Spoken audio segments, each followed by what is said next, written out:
So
গমন করিবে গমন ছেলে সে ধরিবে গলা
শুভম।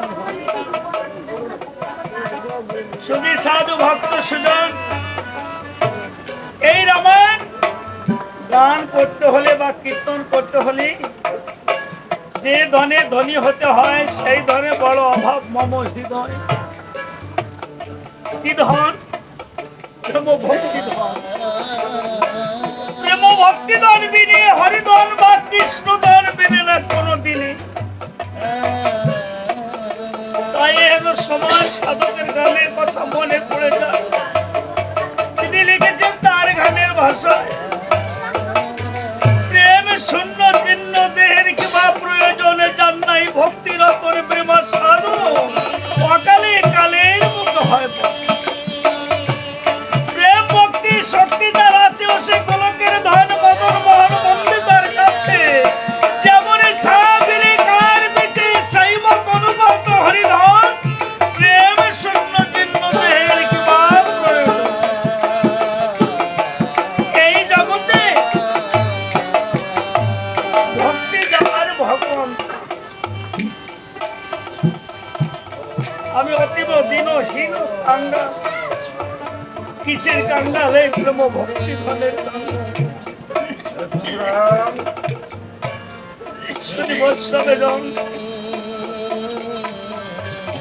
বাড়িতে কখনো কোনো সময় কোনো দিনে কোনো খানে কোনো পলে যদি কোনো দিনহীন ভিখারি দাঁড়ায়, ভিখারিকে কেউ কখনো রিক্ত হাসতে ফিরে দেয় না। আমিও তত্ত্ব একজন ভিখারি, প্রেম ভক্তি ধনের ভিখারি। ভক্তের দ্বারে রিক্ত হাত নিয়ে দাঁড়িয়ে, তাই একজনে দিনহীন ভিখারি মনে করি আমায় প্রেম ভক্তি করবেন তাহলে যেন গাইতে পারি মধুর রামায়ণ। তাই সকল ভক্তগণ জয় করুন ধ্বনি দিয়ে।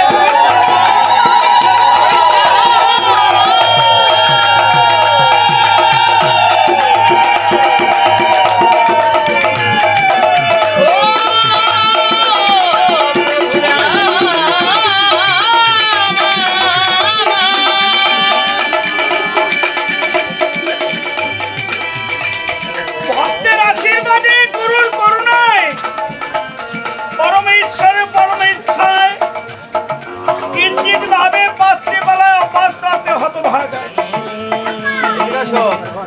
অশ্বমের যজ্ঞ,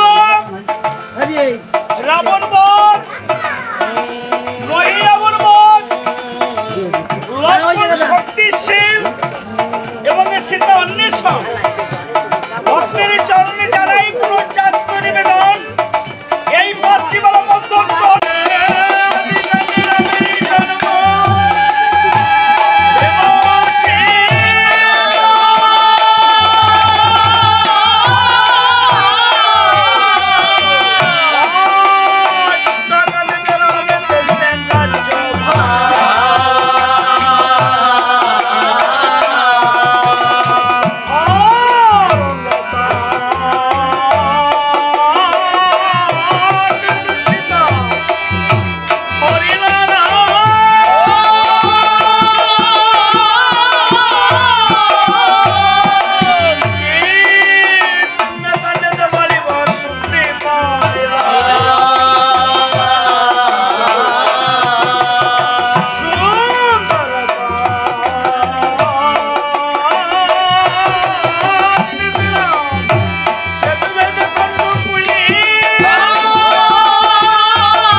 পাতালিতে মরিল যদি সে মহিরাবণ, বানর গণে রাম জয় ধ্বনি করিল।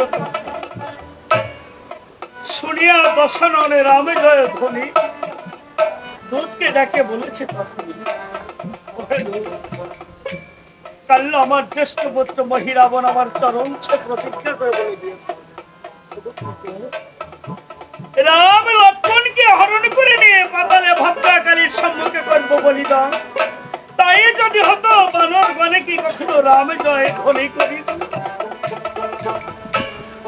বানর গণে যেভাবে রাম জয় ধ্বনি করে আমার এই লঙ্কা খানে যেন টলমল করে। অতীব বিষণ্ণ বদনে বিনম্র চিত্তে দুধ বলছে, মহারাজ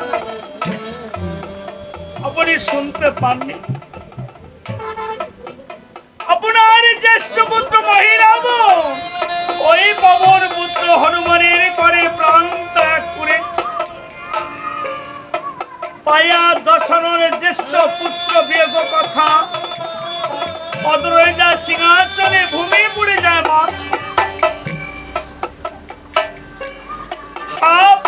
হা পুত্র বলে দশজনের ধুলায় পড়ে রোধন করে। তাই দুধকে জড়িয়ে ধরে বলছে, দুধে আমি স্বপ্ন কখনো কল্পনা করতে পারিনি এমনই দশা আমার হবে। 1 লক্ষ ছিল পুত্র, 6 লক্ষ নাতি, একজন না রাখিতে রাম আমায় বংশে দিতে পারে। আমার এই সোনার লঙ্কা একটি প্রদীপ প্রজ্বলিত করবে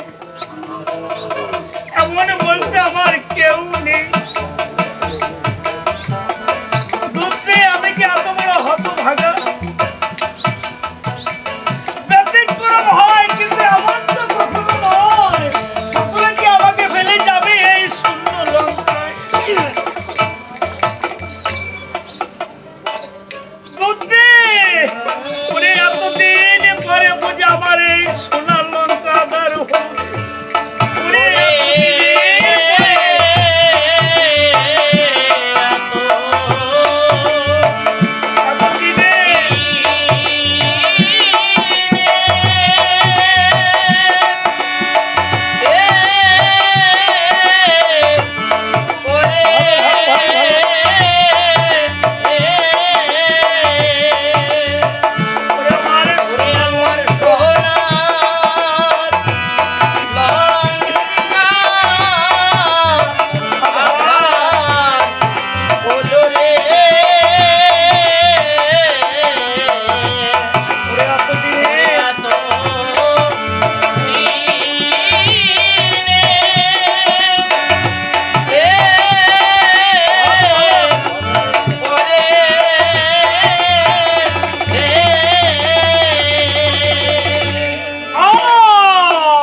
বহি বহি হবা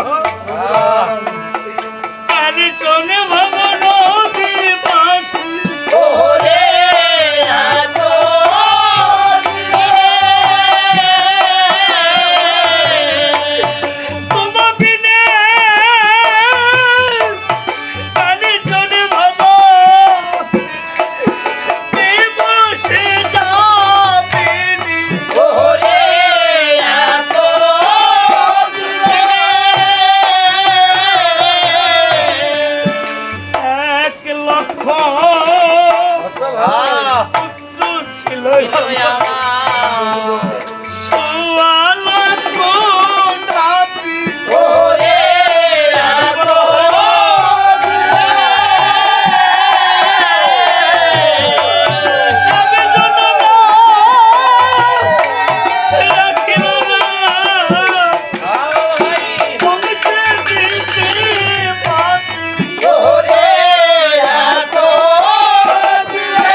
সমগ্র নাতি পুত্রের বিরহে ভূতলে নিপতিত।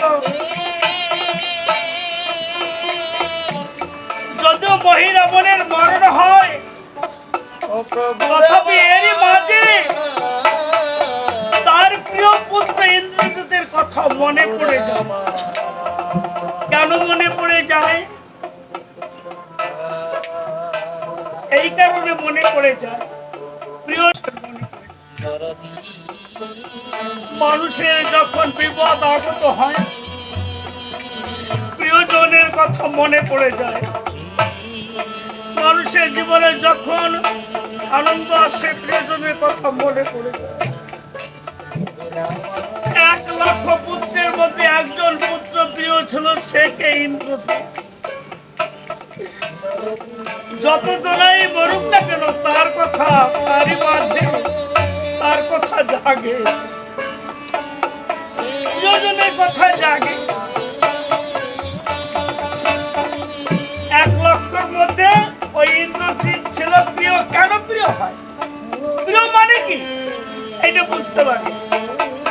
প্রিয় মানে সবচাইতে আপন, সবচাইতে কাছে, যাকে প্রাণ সম ভালোবাসা দেয়, সেই তো প্রিয় হয়। প্রতিটা মানুষ, প্রতিটা জীব তার নিজের জীবনকে সবচাইতে বেশি ভালোবাসে, সবচাইতে বেশি ভালোবাসে। নিজের জীবনের সঙ্গে যাকে তুলনা করে ভালোবাসা হয়, সেই তো প্রিয় হয়। আমরা দেখবে একই পিতার ঔরজাত, একই মায়ের গর্ভজাত একাধিক ভাই বোন আছে। নিজের কাছে প্রশ্ন করে নিজেই উত্তর খুঁজে পাওয়া যাবে। এর মাঝে দেখবে কোন ভাই কি বোন, এমনকি নিজেও হতে পারে, পিতা মাতার কাছে প্রিয় থাকে। এই প্রিয় থাকার কারণটা খুঁজবে। যে সন্তান পিতা মাতার প্রতি পদে পদে লক্ষ্য রাখে, তার ওই কৃত কর্মের কারণে ওই সন্তানকে ওই পিতা মাতা বেশি ভালোবাসে। বাবা এই জগতে কাউকে কিছু না দিলে সেও কিছু দেয় না। আপনি যাকে বেশি ভালোবাসবেন, সে আপনাকে বেশি ভালোবাসবে। যে সন্তান দেখবে অনেকের সময় আমাদের সমাজে বৃদ্ধ পিতা মাতা প্রতিনিয়ত ঔষধ খায়, খায় না বাবা? ঔষধ খেয়ে থাকে। যে সন্তানের পিতা বা মাতার প্রতি লক্ষ্য থাকে, সে জানে কবে, কোন ক্ষণে, কোন দিনে পিতা বা মায়ের ঔষধ ফুরিয়ে যাবে। যখন ঔষধ ফুরিয়ে যায়, তার লক্ষ্য নয়, সে কি করে? আজ বাবার ঔষধ ফুরিয়ে যাবে, মায়ের ঔষধ ফুরিয়ে যাবে, বাজার হতে ঔষধ নিয়ে আসে। যখন ঔষধ নিয়ে আসে, অদূর হতে ওই পিতা বা মাতা ওই ঔষধ দর্শন করে মনে মনে চিন্তা করে, হে ঠাকুর, হে পরমেশ্বর, পরম পিতা, আমি নিজে ঔষধ খাই, আমার যে আজ ঔষধ ফুরিয়ে যাবার আমারই মনে নয়। আমার সন্তান আমাকে এত ভালোবাসে, একে তুমি দীর্ঘায়ু দান করো।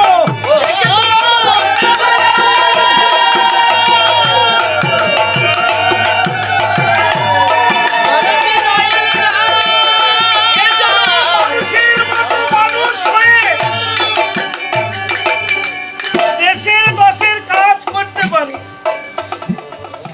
কোন পিতা মাতা সর্বাগ্রে সন্তানের জন্য দীর্ঘায়ু কামনা করে।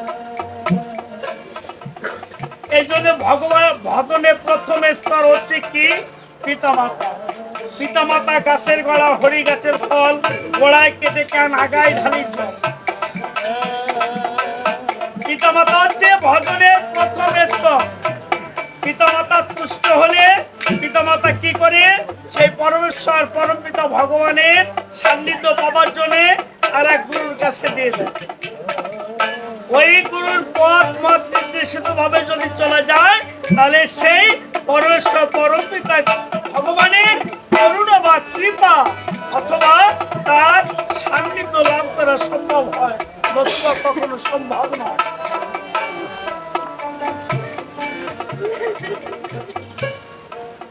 ভগবান নিজে বলছে, আমি থার্ড পারসন, আমি তৃতীয় জন ভজনে। পিতামাতা যদি গাছের গোড়া হয়, ওখানে ভজনে যদি আপনার ঠিক হয়, তাহলে শাখা প্রশাখা হচ্ছে গুরু।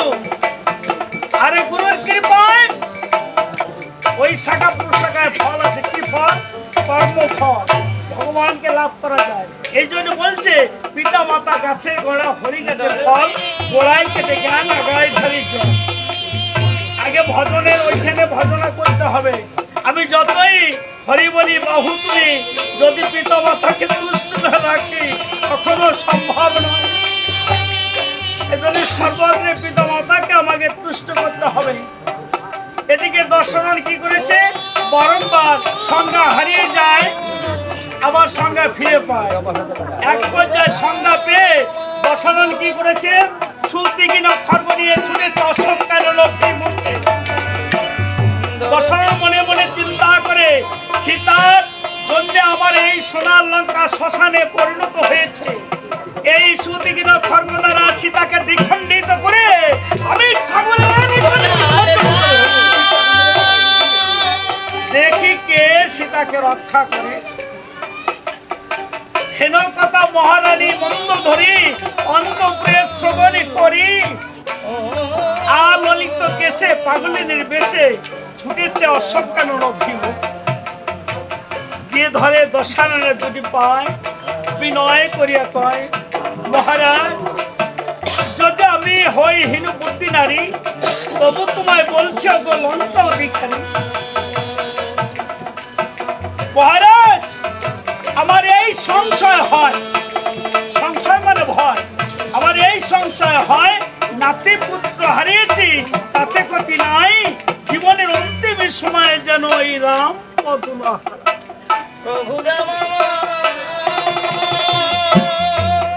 দেখেছেন।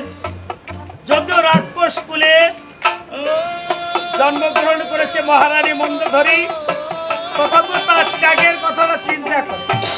1 লক্ষ পুত্র 100 লক্ষ নাতি মারা গিয়েছে, এরপরও সে কি বলছে, নাতি পুত্র হারিয়েছে তাতে ক্ষতি নাই, জীবনের অন্তিম সময় অর্থাৎ শেষ সময় যেন ওই ভগবানের চরণ না হয়। জানো মহারাজ, তোমার আমার সকলের একদিন ওই চরণে স্মরণ দিতে, দুদিন আগে কে দুদিন পরে। চলো মহারাজ, সীতাকে রামের করে ফিরিয়ে দিয়ে ওই পদে স্মরণ লই। ওরা যা রাম তো নয়, সামান্য রাম ত্রিজগতের মান্য। মহারাজ ওই রাম চরণে স্মরণ নিয়ে হব মহারাজ। ও রাজা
অনেক প্রাণী সব জড়িত ছিল।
কথা বলছো রানী? এত কথা কোথা হতে শিখেছ? কে তোমাকে এত কথা শিখিয়েছে? তুমি রামকে বলছো ভগবান। রাম কি করে হলো ভগবান? ছোট ভাই রাজ্য নিয়েছে, কেড়ে রাজ্য হতে তাড়িয়ে দিয়েছে তাকে। সুন্দর রমণী নিয়ে ঘুরছে মনে মনে। তুমি ওই বনচারী রামকে বলছো ভগবান।